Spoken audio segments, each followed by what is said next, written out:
The night I left, the house was too quiet. Not the peaceful kind of quiet. No. It was the kind that presses against your ears, the kind that makes every thought louder than it should be. I stood in the narrow hallway, my bag already by the door, my fingers wrapped around the straps so tightly they hurt. I remember thinking that if I loosened my grip even for a second, I might not be able to leave at all. "I'm going to work," I said. My voice sounded almost casual, light even, as if I were talking about a late shift or a business trip that would last a few days at most. I forced a small shrug and added, "For a long time." My father, Robert Carter, didn't look up from the newspaper. He nodded once, slowly, as if I had just informed him that I'd be home late for dinner. My brother Mark leaned against the kitchen counter, arms crossed, a faint smirk playing on his lips. That smirk was familiar. I'd grown up with it. It always appeared when he thought he was right about me. "Finally, she's giving up," it seemed to say. They didn't ask where, they didn't ask why. They never did. The silence stretched, thick and heavy, and I waited, stupidly, maybe, for a question. Any question. "Are you okay? What kind of work? How long is a long time?" But the house stayed indifferent, as it always had. I adjusted my jacket, hiding the tremor in my hands. They didn't notice. They never noticed those things either. "All right," my father said at last, folding the newspaper with precise, practiced movements. "Just don't expect us to hold your room forever." Mark let out a quiet laugh. "She won't need it," he said. "She'll be back. They always come back." I didn't respond. I knew better. I stepped outside before my courage could dissolve, the cold air biting into my face like a warning. The porch light flickered above me, casting long shadows on the steps.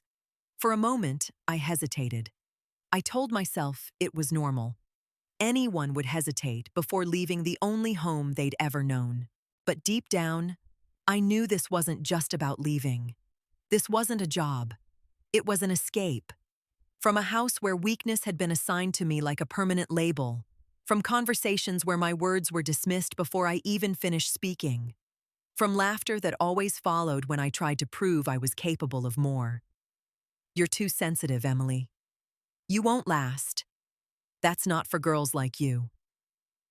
Those phrases echoed in my head as I walked down the driveway, each step heavier than the last. I had heard them for so many years that they had almost become a part of me. Almost. I didn't turn back. I couldn't. If I looked at that house one more time, I might remember the girl I used to be.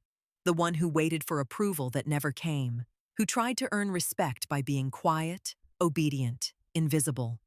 The girl who believed, for far too long, that if she endured enough, someone would eventually say, "You're stronger than we thought." No one ever did. The car was already waiting.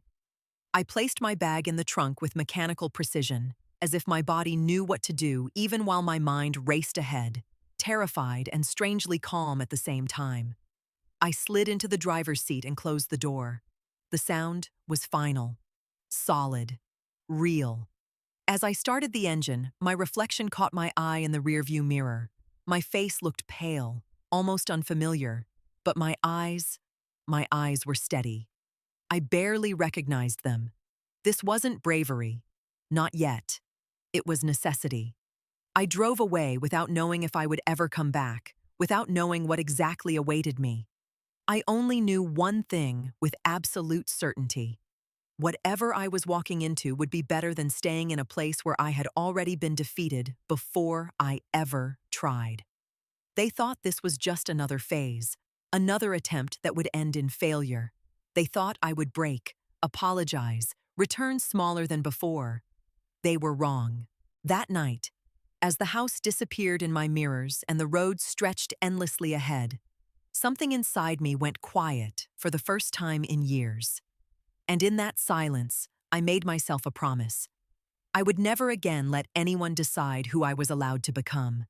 If houses could speak, ours would have whispered doubt. It would have leaned closer every time I tried to stand taller and murmured, "Don't bother." The walls had absorbed too many conversations, too many judgments passed in casual tones to ever feel like shelter. I grew up learning that safety didn't mean warmth. It meant knowing how to make yourself small enough not to be noticed.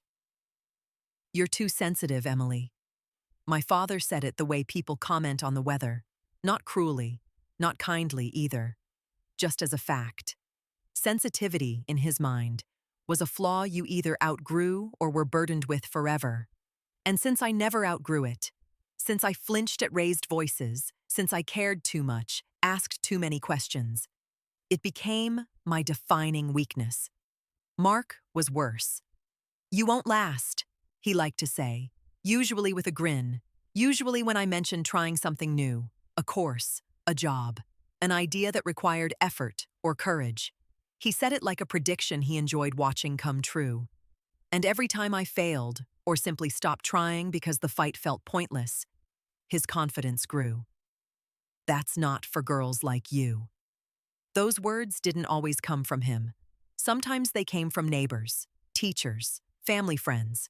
Sometimes they weren't even said out loud. They lived in looks, in pauses, in the way conversations shifted away from me when things became serious. Girls like you. I learned early what that meant. Girls who cry quietly in bathrooms. Girls who don't raise their voice. Girls who apologize even when they've done nothing wrong. I tried, once, to fight it. I remember standing in the kitchen years ago, hands shaking, telling my father I wanted more. I don't even remember what more was anymore, just that I wanted out of the narrow version of life they had already prepared for me. He sighed, tired before the conversation had even begun. "Emily," he said, rubbing his temple, "why do you always make things harder than they need to be? Harder. As if wanting dignity was an inconvenience, as if ambition was a personal attack." After that, I stopped explaining myself. I learned silence. Silence was safer than being laughed at, safer than watching Mark exchange knowing glances with my father, safer than hearing the subtle disappointment in Robert's voice when I didn't meet expectations he had never clearly defined. Silence became my armor. At the dinner table, I spoke only when spoken to. In arguments, I backed down first. When decisions were made about my life, I listened instead of objecting. Every time I swallowed a protest, something inside me tightened, but I told myself it was fine. That this was what peace looked like. It wasn't peace. It was erosion. Little by little, I disappeared inside that house. They didn't see it. Or maybe they did and didn't care. To them, I was predictable, manageable, weak, but in a convenient way. I filled the role they had assigned me without realizing how heavy it was becoming. And yet, beneath that silence, something stubborn survived. A quiet refusal. A question that wouldn't die. What if they're wrong? I never said it out loud, not once. But it followed me everywhere, even into sleep. Especially into sleep. It whispered when the house was dark and everyone else was certain of who I was. When I finally decided to leave, it wasn't dramatic. There was no shouting, no slammed doors. Just a slow, inevitable understanding that if I stayed, I would never find out who I could have been. They believed they knew me completely. That belief was the most dangerous thing of all. Because when people are certain you are weak, they stop watching closely. And they never notice when you begin to change. There are truths you don't hide because you're proud. You hide them because you're afraid of how small other people will try to make them. The first night of service taught me that fear has layers. I remember standing still in the dark, my heart pounding so loudly I was sure everyone around me could hear it. The air was cold and smelled of metal and dust. Someone gave a short command, sharp, precise, and suddenly there was no room left for hesitation, no space for doubt, only action. That was the moment I understood. There was no way back. Not because I couldn't quit, but because something inside me had already crossed a line my family would never understand. At home, fear was always theoretical. Something you talked about, judged, mocked. You worry too much. Stop imagining things. Nothing is going to happen. Fear, to them, was weakness. Here, fear was information.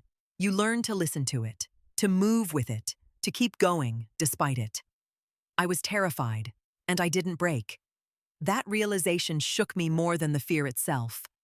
The first command I gave felt unreal. My voice sounded steady, professional. I waited for it to crack, waited for someone to look at me the way Mark always did, amused, dismissive. But no one laughed. No one questioned me. They listened. They acted.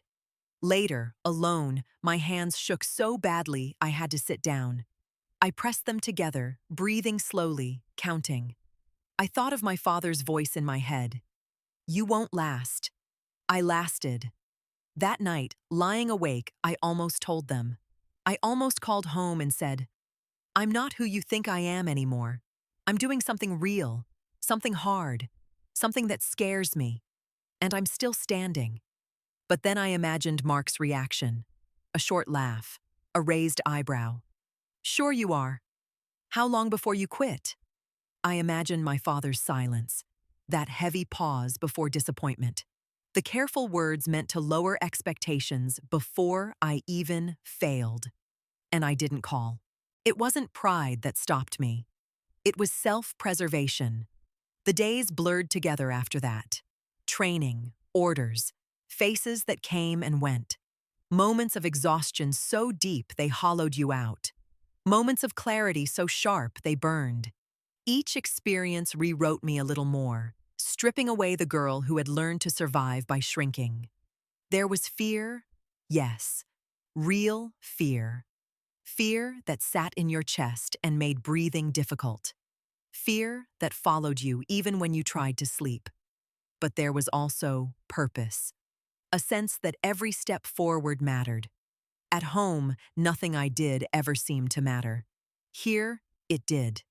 I hid the truth because I couldn't bear to hear, "We told you so," if I failed. I hid it because if they mocked me, I wasn't sure I could keep going. I hid it because this fragile, growing strength, was mine, and I wasn't ready to defend it against people who had never believed in it.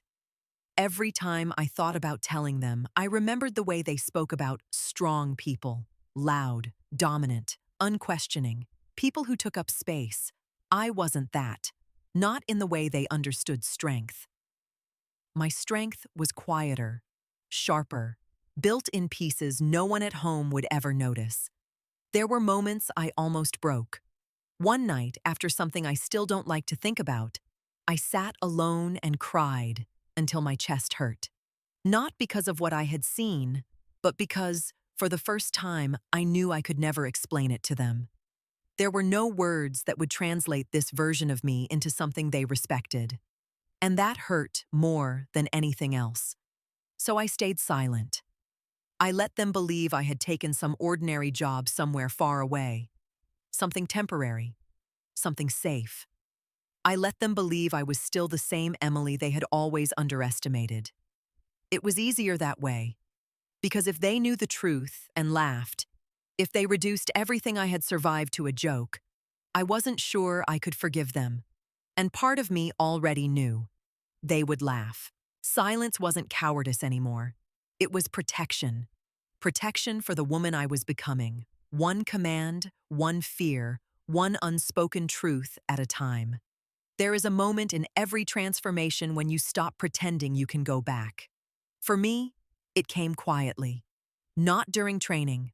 Not during my first real operation. Not even during the nights when sleep refused to come and fear curled beside me like a second spine. It came on an ordinary day that turned irreversible without warning. We were exhausted. All of us. The kind of exhaustion that lives deeper than muscles, where thoughts slow down and emotions blur, mistakes become easier, consequences heavier. That was the day responsibility landed on my shoulders fully, not as a concept, as weight. Someone didn't make it back. I won't write details. Not because I don't remember them, but because I remember them too well. Certain images don't fade. They lodge themselves behind your eyes and wait.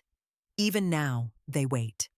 What I remember most isn't the loss itself. It's the decision I had to make afterward. Everyone looked at me. No hesitation, no doubt, just expectation. I felt something crack inside my chest. Not break, crack. A sharp, clean fracture. The part of me that still wanted someone else to decide, to take control, to spare me the responsibility. There was no one else. I gave the order. My voice didn't shake. That surprised me. Later, it would terrify me, but in that moment, it felt like clarity. Like stepping into a version of myself I didn't know existed, but somehow recognized instantly. We moved. We adapted. We survived. When it was over, when the adrenaline drained away and silence returned, I sat down on the ground and stared at my hands. They were steady. Too steady. That's when it hit me. The weak girl they described would not have survived this. She would have frozen. She would have waited. She would have asked for permission. I hadn't. I broke that night, but not the way people imagine breaking. There was no screaming, no dramatic collapse. I went somewhere quiet and sat alone, my back against a wall, my knees pulled to my chest like a child. I stared at the floor until my eyes burned. I felt guilt. Heavy, suffocating guilt. Responsibility has teeth. It bites deepest when you know you did the right thing and it still hurts. I cried once, just once, silent, contained. No one saw. Then I wiped my face, stood up, and went back. That was the moment the old Emily disappeared. Not because she was weak, but because she could not exist here. In her place, something else formed, something harder, not cruel, not cold, just solid, like steel cooled after fire. After that day, everything changed. Fear didn't go away. It became familiar, a constant presence I learned to live with instead of fighting. Loss stopped shocking me, but it never stopped hurting. If it had, that would have been the real failure. I learned the cost of leadership, how every decision leaves a mark, how confidence doesn't mean certainty. It means moving forward despite uncertainty. And I learned something else. Strength isn't loud. It doesn't announce itself. It doesn't need witnesses. Strength shows up when you would give anything to disappear, and you don't. Sometimes, in rare moments of rest, memories of home would surface. Mark's smirk, my father's calm dismissal, their certainty that I was fragile. I used to feel anger.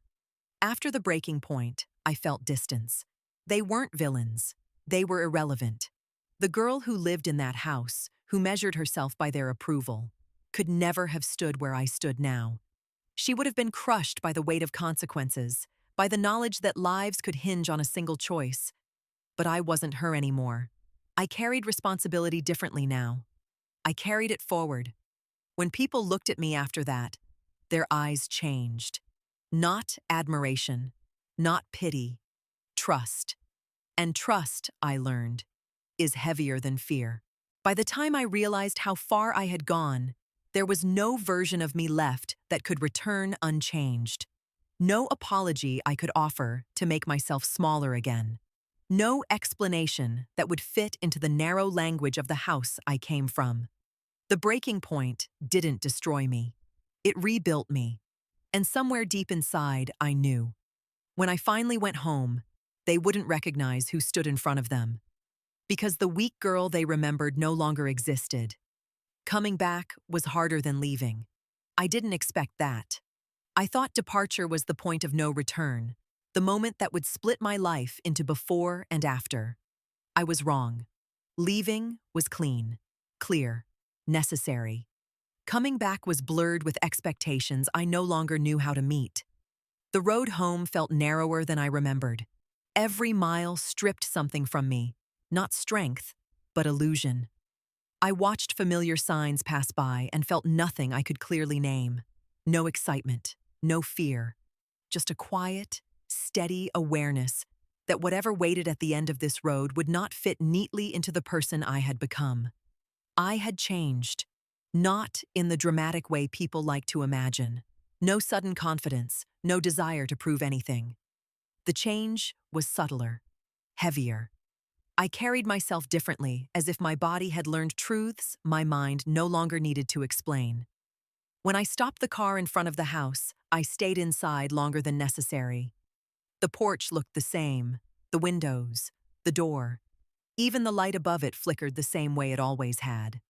For a moment, I wondered if time had paused here while I was gone, if they were still exactly as I'd left them, convinced I would return unchanged.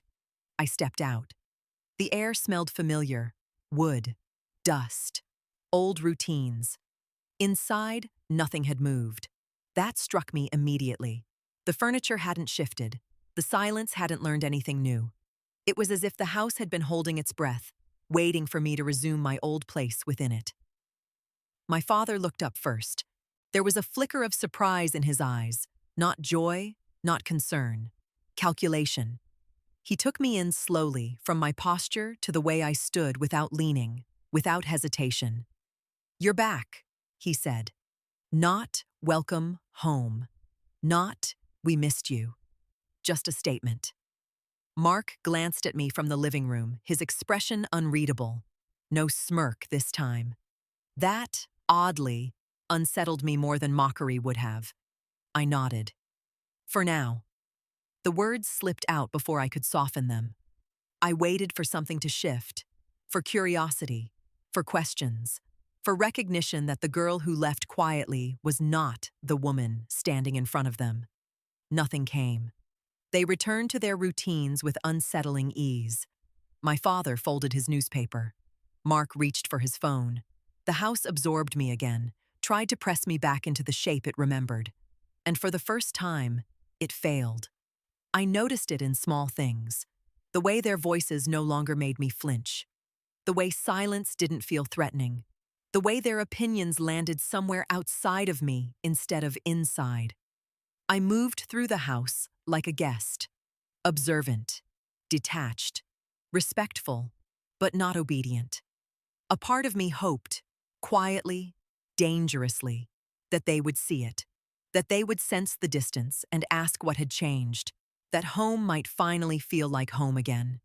That hope didn't last long. At dinner, the conversation stayed shallow.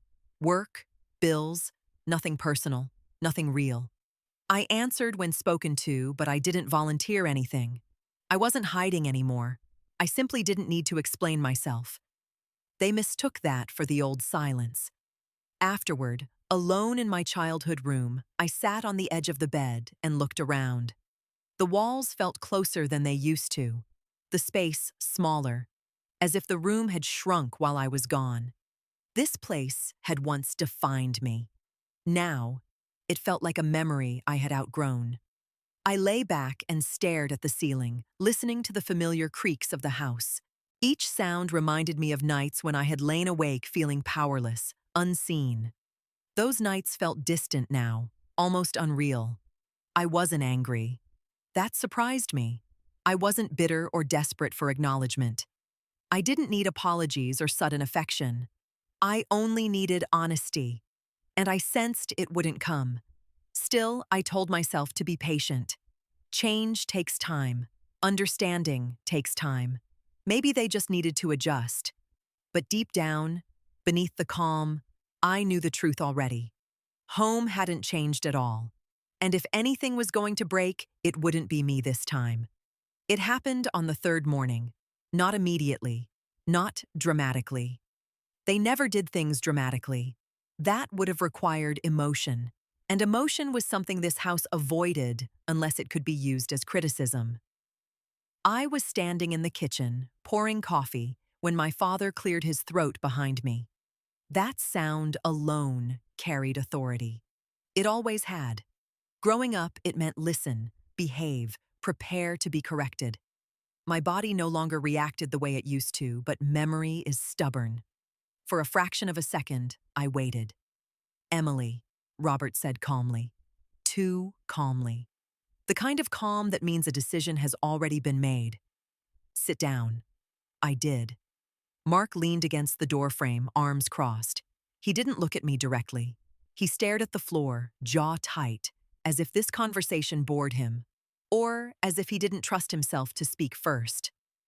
We've talked, my father continued. Mark and I. I nodded once. I already knew what was coming. There was a rhythm to these things, a pattern I had learned years ago.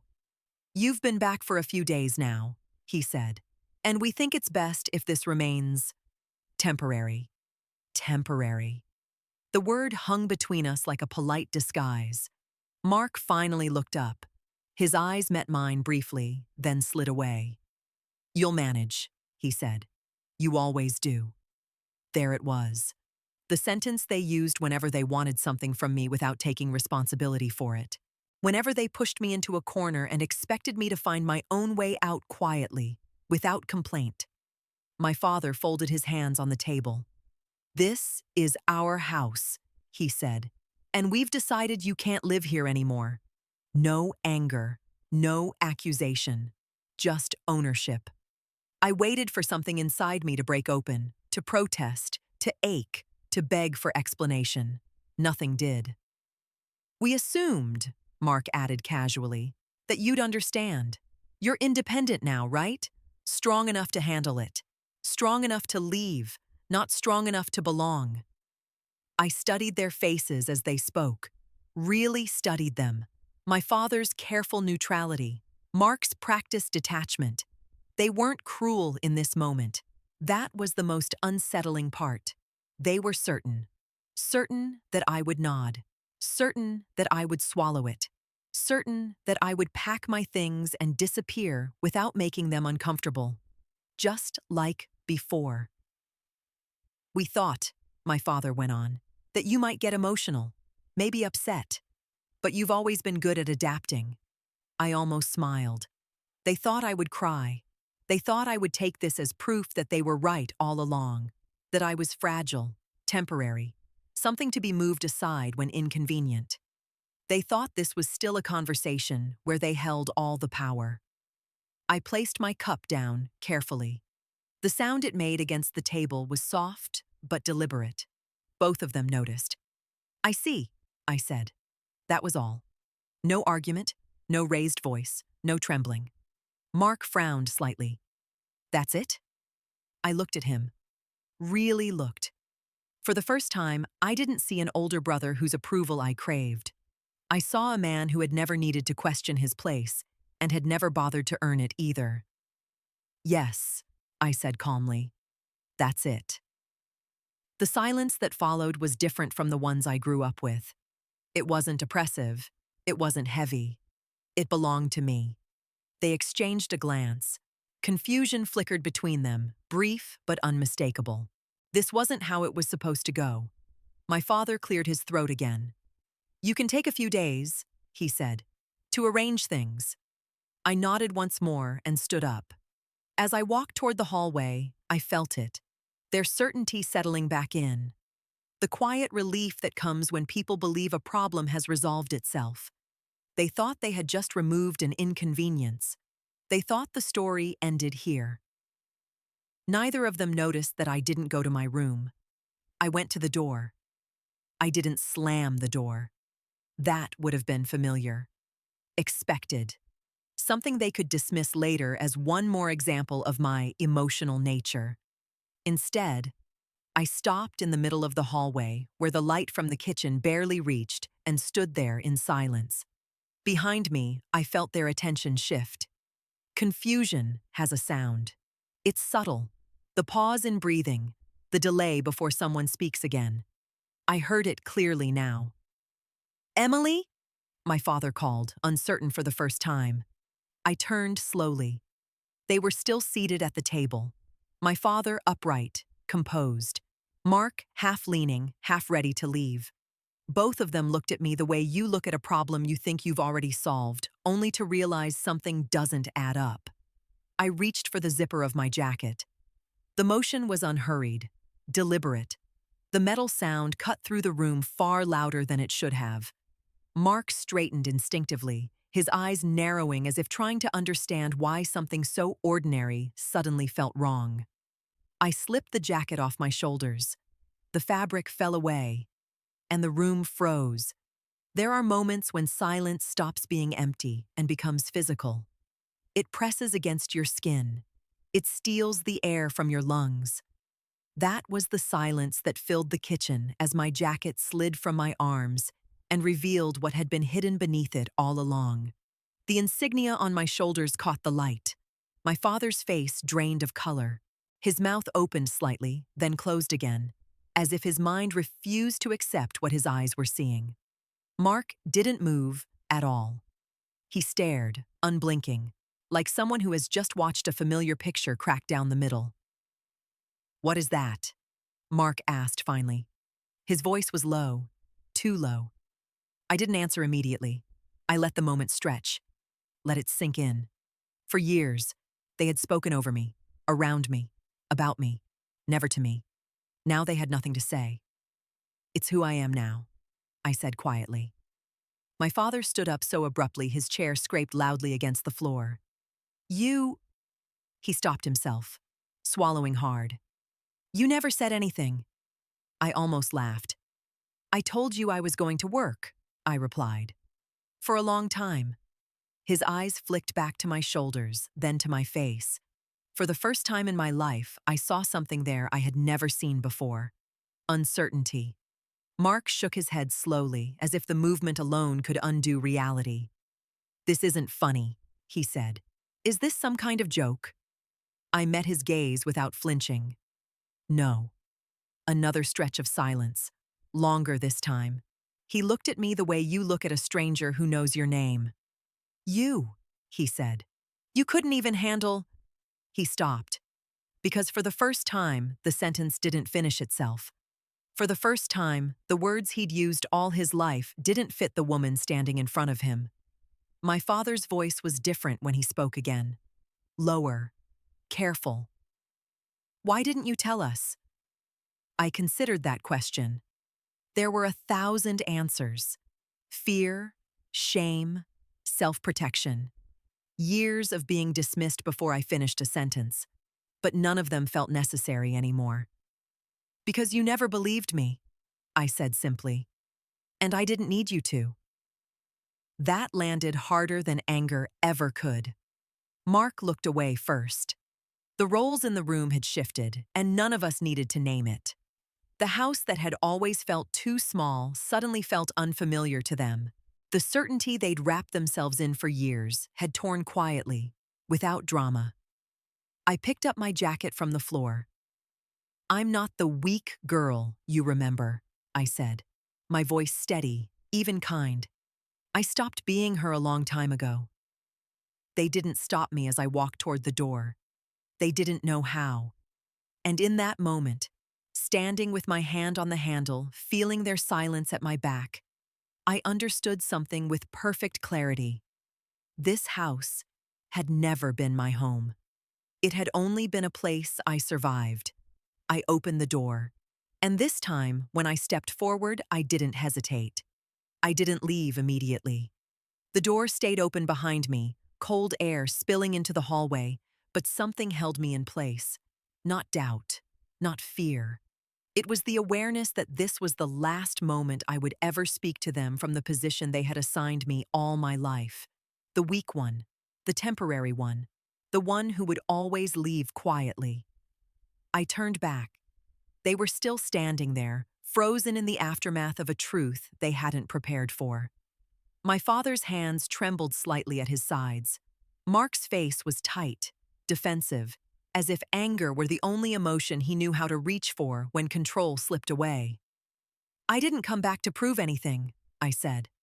My voice surprised even me. It wasn't sharp. It wasn't emotional. It carried no accusation, just fact. "I didn't come back for approval." My father opened his mouth, then closed it again. He looked older in that moment, smaller, not because he was weak, but because the authority he'd worn so comfortably no longer applied. "You think this—" Mark gestured vaguely toward my shoulders, unable to even name what he was seeing. You think this makes you better than us? I shook my head slowly. No. I stepped back into the room and closed the door behind me. The click of the lock echoed. It makes me different. I saw his jaw tighten. He wanted to argue, to dismiss, to reduce this to something manageable. That had always been his role, to shrink me back into something familiar. So I didn't let him. I've seen things, I continued. Not the kind you hear about on the news, not stories, not abstractions. I paused, choosing my words carefully, not to soften them, but to keep them true. I've seen what people become when fear is real, when consequences are final. They listen now, not because they suddenly respected me, but because they didn't know how not to. I've been afraid, I said, more afraid than you ever imagined I could be. And I didn't break. Mark scoffed, but it was weak, automatic. He didn't even believe it himself. I've made decisions that stayed with me, I went on. Decisions I'll carry for the rest of my life, and I still wake up every day and do my job. My father's eyes dropped to the floor. You used to tell me I was too sensitive, I said, that I wouldn't last, that the world would crush me. I met his gaze again. It tried. The silence that followed wasn't hostile. It was heavy with recalibration, the kind that comes when people realize the story they've been telling themselves no longer holds. I didn't hide this because I was ashamed, I said. I hid it because I knew exactly how you would react. Mark looked up sharply. And how's that? I didn't hesitate. You would laugh. You would doubt. You would wait for me to fail so you could say you were right. He didn't deny it. That was answer enough. I stopped needing your belief a long time ago, I said. Life tested me harder than you ever did. My father swallowed. You should have told us. No, I replied gently. I shouldn't have had to prove my worth to live in my own home. That landed. Not with drama, not with explosion, with quiet inevitability. I wasn't angry anymore. That part of me had burned out somewhere far from this house. What remained was clarity, and clarity is unforgiving. I understand now, I said. You never saw me as someone who would stay. You always assumed I would adapt, leave, make myself smaller somewhere else. I took a breath. But I'm done adapting. Mark shifted uncomfortably. So what now? I looked at them. Really looked. Two people who had shaped my silence without ever noticing the cost. Now, I said, you have to sit with the fact that you were wrong. They had no answer for that. And for the first time in my life, I didn't wait for one. I didn't raise my voice. I didn't need to. The room already felt unbalanced, as if the gravity had shifted and none of us quite knew where to stand anymore. My father remained by the table, his shoulders stiff, his authority suspended in midair like a habit that no longer worked. Mark paced once, then stopped, as if movement itself had betrayed him. For years, they had spoken to me. Now, they were waiting. I want to be clear, I said. I'm not here to punish you. I'm not here to humiliate anyone. Mark let out a sharp breath. Could have fooled me. I turned to him slowly, not defensively, not challengingly, just steadily. You're confused, I said. You think power looks like shouting, like ownership, like deciding who stays and who goes. My father looked up at that. I continued. Power is knowing when a place no longer deserves you. The words settled into the room and stayed there. I walked toward the table, stopping close enough that they had to look at me. For the first time in my life, I didn't feel like their daughter or their sister. I felt like an equal, or perhaps something beyond that. You told me this was your house, I said calmly. And you were right. Mark's lips pressed into a thin line. He was waiting for the end of the sentence. But it's no longer mine, I added. My father frowned. Emily. I raised my hand gently, not to silence him, but to pause him. The fact that he stopped anyway was something I noticed, filed away quietly. I came back hoping something had changed, I said. Not the walls, not the rules. You. Neither of them spoke. But it hasn't, I continued. You still see me as someone who should be grateful for whatever space you allow me, someone who should accept decisions made about her. I shook my head once. That version of me doesn't exist anymore. Mark scoffed again, but his voice lacked its old edge. So what? You're just done with us? I considered that. No, I said. I'm done shrinking for you. I reached for my bag and set it on the chair. The movement seemed to alarm them more than my words. Action always did. I won't be living here, I said. Not because you told me to leave, but because I choose to. My father exhaled slowly. You're being dramatic. I smiled faintly, not unkindly. No, I replied. I'm being honest. I straightened, meeting both their gazes. You don't get to decide my place anymore, I said. You don't get to assume I'll disappear quietly to make things easier. Mark's voice was quieter now. And what about us? The question surprised me. For a moment, I saw something real in his eyes. Not arrogance, not dismissal. Fear. The fear of losing a role he'd never questioned. The one where he stood above me simply by existing. That's up to you, I said. I'm not taking anything from you. I'm just not offering myself up anymore. My father sank back into his chair. In that moment, I realized something profound. They had never expected resistance. They had expected tears. They had expected compliance. They had expected the old ending. Instead, they were left with silence and consequences. I hope you figure yourselves out, I said finally. Truly. I picked up my jacket. Neither of them tried to stop me. Not because they didn't want to, but because they didn't know how. As I walked toward the door, I felt it. The full reversal. The house no longer watched me leave with indifference. It watched with uncertainty. The roles had changed. And this time, I wasn't the one afraid of what came next. I closed the door behind me without looking back. The sound was soft, final. Not the slam of anger, not the hesitation of regret. Just closure. Outside, the air felt different, lighter. As if the weight I had carried for years had finally been set down inside that house, right where it belonged. I stood on the porch for a moment, breathing slowly, letting the quiet settle into my bones. There was no rush. That surprised me. I had imagined this moment so many times, leaving with shaking hands, tears burning my eyes, heart racing with doubt. Instead, I felt steady, grounded, certain in a way I had never been before.